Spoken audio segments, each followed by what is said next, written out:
Minis are small, but they're not. It's weird to think about, but minis are really a small reflection of larger things. When I'm planning a paint job, usually I'm focusing on doing a good job, picking all the right colors, and deciding what audiobook I'm gonna listen to. But maybe there is something to thinking about scale, and trying to paint differently. Worth a try.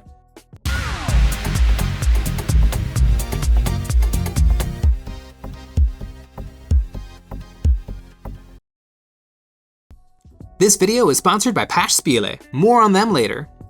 Hey guys, Jay here. Welcome to Eons of Battle. Miniatures in this hobby come in a scale. And what scale is that? Well, it's mostly arbitrary. Model airplanes often come in 1/100th scale. Games Workshop likes to keep things interesting with their one-of-a-kind 28mm chunky scale. And games like Malifaux and Infinity use a very reasonable 32mm scale. Scale with the models you can buy is pretty simple because you just get what you get. But it becomes really interesting when you look at 3D printing. All of a sudden, any scale your heart desires is at your fingertips. You just have to change one number. I first experienced this scale thing a million years ago before I really knew anything about model scale, fine scale, or heroic scale. With these models. I grew up on 1D4chan, and so when I saw this Cultist Chan model on Shapeways, I had to get it. The problem was it arrived in the correct 28mm scale, which meant it was basically too small to paint. Later on, I got another one that was sold as a big cultist, and that one was much easier to paint. I don't often paint large things, but recently, the perfect opportunity dropped from the sky, or more correctly, out of a UPS van. Taking the models out of the box, I saw this little dwarf, and I thought, neat, a little dwarf, seems pretty average. Then I saw a bigger model, and I saw way more things to appreciate. On the model, the change in scale was really piquing my interest. And then, I saw this model. Holy moly ravioli, Batman. These three dwarves have caught me by surprise. They're not my usual painting thing, but when the painting bug bites, you don't ask questions, you just make it happen. These models were provided by Pasch Spiele.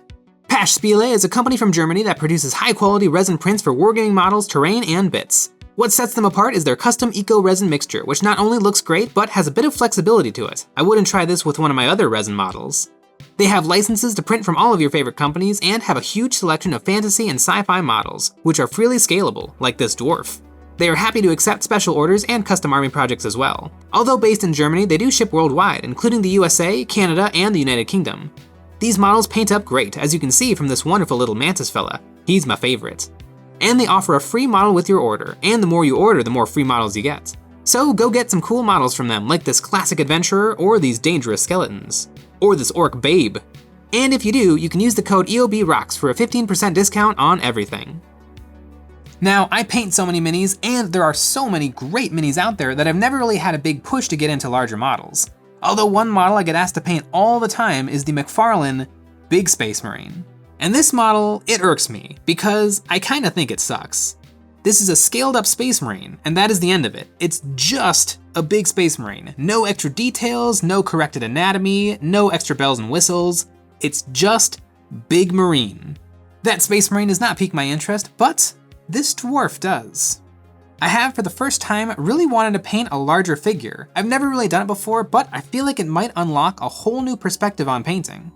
So the question I have is, do I paint in ascending or descending order? Well, I feel like ascending will feel very natural, starting with the quickest paint job and ending with the longest. But I think my instincts are leading me in the wrong direction. Because this project isn't about having three dwarves, it's more about learning. And I feel like there's a lot more learning that can happen if I go Papa Bear, Mama Bear, Baby Bear. If I start with the huge dwarf, oxymoron, and do all of my learning on him, and then figure out how to translate what I learn onto the smaller figures. Because I'm never giving up painting smaller figures. That's my bread and butter. But I still want this guy to have a lot of value. Now armed with my battle plan, it's time to get to painting.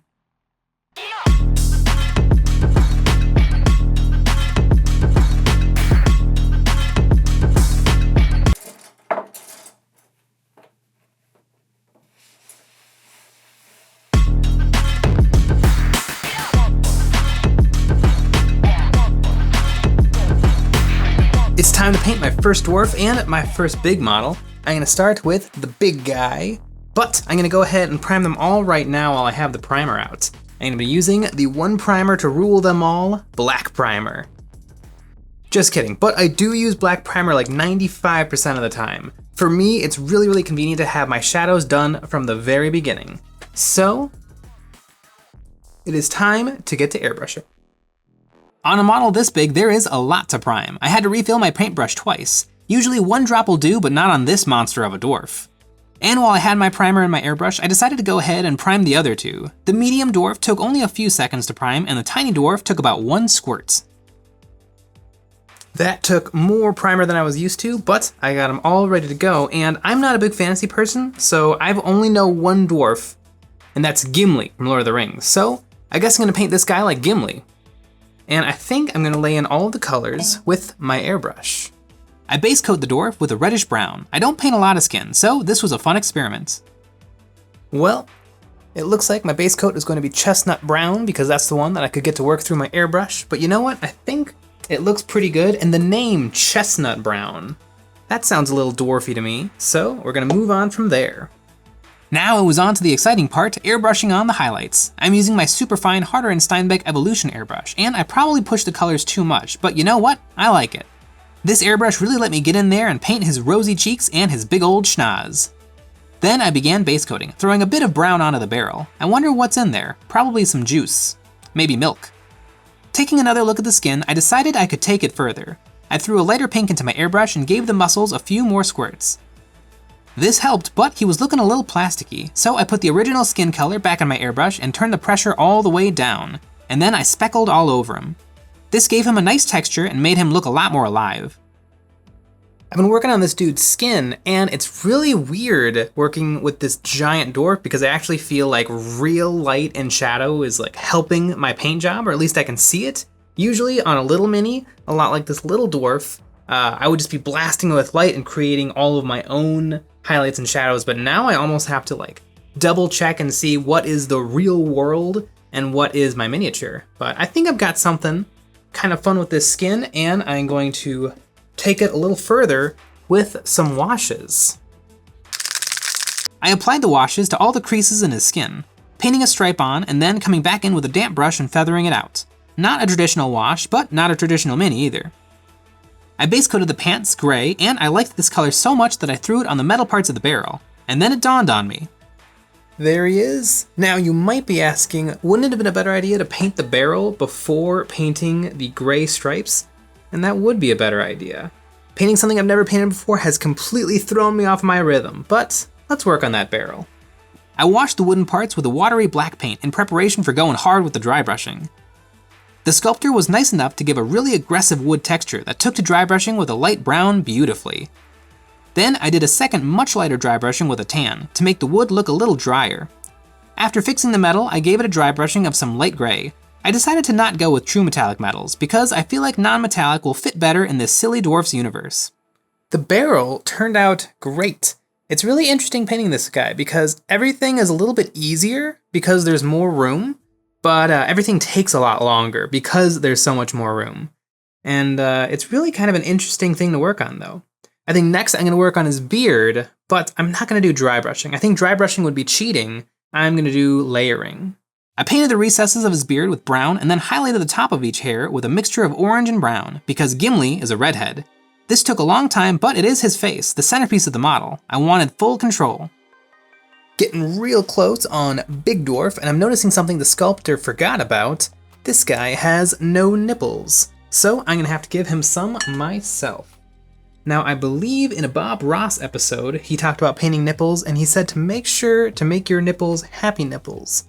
So that is exactly what I'm gonna do. I went for it, painting on a tiny dot that I could get rid of if I was unhappy with the nip placement, and then I made him bigger. I put a darker dot in the middle and then softened them. I painted on a pink highlight color over top to blend his nips into his chest a little bit. Look at them nips! I think that looks pretty snazzy. This guy is just about done. The only thing left to do is his eyes. And I have a feeling these are gonna be the best eyes I'm ever gonna paint because they're about 50 times bigger than the normal eyes I try to paint. I did the classic eyeball move of base coating with black paint, and usually I just touch the brush to the model. But on this guy, it took a proper too thin coat base coat. You know, the thing about a dwarf, he's got lifeless eyes. Black eyes, like a doll's eyes. When he comes at ya, doesn't seem to be living until he bites, and them black eyes roll over white. I went in with my best paintbrush and painted on the whites of his eyes, leaving a little of my black showing on the edges. Believe it or not, this is much easier on a model this big. Then came time for the irises, and Gimli has brown eyes, but 90% of this dwarf is brown, so I thought blue would look a lot more striking. I started with a dark blue and then put on a few drops of light blue. Then finally a drop of black to make the pupil. And there was his crazy drunken dwarf eyes. And finished. This model was a lot of fun to paint. I think that this is the very first model I've ever painted that did not have a weapon of some kind. And the larger scale, it didn't throw me off as much as I thought it would. I'm used to painting a lot of different things from painting a lot of different models, and really, with the more room I had to work on this guy, it wasn't a matter of rediscovering how to paint things, it was just having more room to paint things that I'm used to painting. It was really a good time. Now I need to take what I've learned with this dwarf and apply it to the smaller dwarves. Alright, it's time to paint this little fella, and I'm faced with a very familiar and yet completely new situation. I often paint the same thing over and over and over. I mean, I basically painted 100 of identical Space Marines, but I'm gonna paint literally an identical model, but it's 100% different because look at how small he is. So, let's see how this goes. I started off the same way. In fact, everything really was about the same. A base coat of walnut brown, a color made by dwarves for dwarves. Then some highlights, which I applied much more sparingly, as he's a little too small to snipe with my airbrush. Then my final highlight, which maybe made him a little bit too light. It's the correct order of operations, but it might have overpowered him. But I corrected everything on the skin in the wash phase. This was much more natural with the washes. It's almost like this is what they're designed to do at the scale they're designed to work in. I now have all the colors blocked in on Little Dwarf, and he's turning out pretty good. It's almost a hilarious parody of Big Dwarf. But now it's time to see if all of my steps from Big Dwarf will translate to Little Dwarf. It is working so far, but let's see if I can keep it up. I then threw the same steps onto his little barrel. First a black wash, which I had to thin a lot more than I did on the big one. Then a dry brushing, and for this my Army Painter dry brush came in handy. It's a tiny chisel shape and lets me dry brush little areas like this without worrying about getting paint where I don't want it. Next, I did something I'm very familiar with. I washed his long hair and beard. Just like this dwarf, I also washed my hair with dark brown acrylic paint. Then I base coated his pants and metal parts with the same gray paint. Things were moving much faster this time because everything was much smaller this time. I was getting really close on the middle dwarf. I decided now it was the perfect time for his nips. I broke out my fine detail brush and painted on 2 nipples. Just about done with the medium dwarf, and it's time to do the eyes. And these eyes are a lot smaller, and I don't know if I'm gonna be able to pull them off without a little performance enhancer. The same processes went into these eyes, but this time I had to hold my breath. Black base coat, white highlights, and then, ever so carefully, 2 blue dots. This dwarf was classic painting. I had to drop a lot of detail because there was just not as much room on this guy, but all my old tips and tricks worked, and this is the appropriate size for pushing around a gaming table. It was really fun translating the super detail onto this guy, and now I'm gonna have to take what I've learned here and apply it to the micro dwarf. Well, it is finally time to paint this little tic-tac of a dwarf. This is gonna go great, I'm sure. This model is so small I cannot hold him and paint him at the same time, so I stuck him down to a painting handle using some poster putty. Then the world's fastest base coating of walnut brown. Then for my highlight color, I did a very careful spraying of pink, mostly only to the shoulders and arms. Then I washed the model, and there was no careful shading here, just a good old-fashioned dunk. I base coated his barrel with the same brown paint as usual, but this time it took about 5 seconds, and so I went ahead and base coated everything else on the model, which took about 5 minutes in total. Unfortunately, this guy might just be a hair too small for me to freehand nipples and eyes on. So, bummer there, but he is coming along real quick, probably because he's so darn small. Dry brushing was pretty much out of the question for this guy. He's just too small. I had to use my fine detail brush and carefully apply highlights. His hair was particularly fun to do because finally his hairs were literally the size of hairs. And Done. Painting this Micro Machine-sized dwarf was actually a surprising amount of fun. In similar way to finding all the details to paint on Big Dwarf, on this little guy, I looked at him as a whole and then decided what details I was going to keep. Because, he's like 10 lumps. That's all that makes up this little dwarf. But it was a surprising amount of fun. I wouldn't mind painting a lot of models at this scale because it takes no time. I mean, this guy took like maybe 30 minutes. There's just no room for anything, and it's great. 10 out of 10. Well, it's time to see all 3 dwarves together. Look at these 3 fine fellas. What an interesting and rewarding project. I can't say that I love dwarves. They've always seemed a little lame to me, but these were fun to paint. It was a wild ride painting one figure and then the same one again. And it was the same, but different.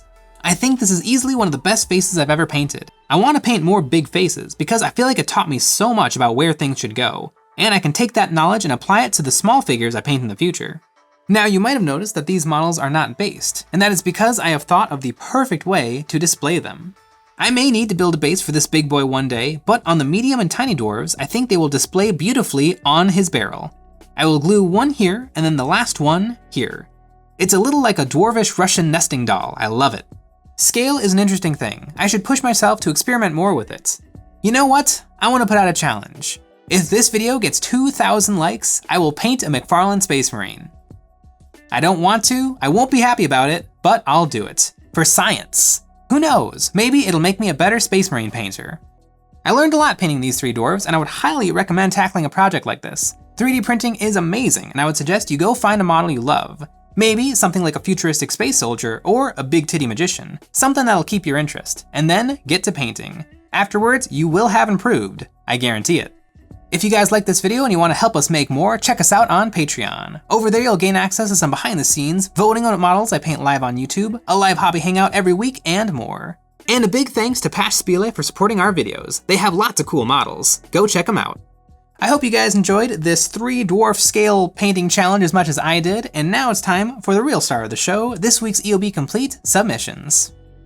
We put out a challenge to our community to send us before and after photos of their recently finished models to be immortalized in our videos. If you want to join in the fun, you can submit a before and after photo of your painted mini to our Discord server, which you can find in the description below, or you can post it to Instagram with the hashtag EOBComplete. Without further ado, let's look at and get inspired by what the folks have finished this week. A Proxy Necron Nightbringer by RoboSpark725, a Space Marine Captain by Just Some Guy, a Black Templar Assault Intercessor by Boba Fett IG-88, an Imperial Knight by Huntron, a Necron Immortal by Goanga, a Space Marine Captain by Darth Jig, a Groot Bust by Master Builder 75, a Scary Dragon by Hot Stuff, some Orc Stormboys by Comrade Nostra, a Captain in Terminator Armor by Katashi Lucero, a Corvus Cabal Kabbalist by Disco, some Blood Bowl Vampire Counts by Shaun The Sheep, a Third Party Captain by Raimi22, an Orc Mech on Warbike by Setsana Senpai, a Redemptor Dreadnought by Purple Spark Alice, a Sanguinary Guard by Aldous, a Kitbash Malal's Demon by The Brave, some Necron Wraiths by Teabagger, a True Scale Space Marine by Director Supremis, a Salamander's Chaplain on Dragon by TSA Italian, a Penguin Titan Thug by Gustavo S., a Space Marine Firestrike Servo Turret by HoLit27, a Primaris Infiltrator by Ocho, a Necron Cryptek by TheBrushBreaker, and a Bellicor by Lonely Dino. Congratulations to everyone for a job well done. It's no small feat to get paint on minis, and you all should feel really proud. Nothing gets the hobby juices flowing like finishing a project, and we all thank you for sharing your work, motivating us and the hobby community to paint our plastic. Thanks for sharing.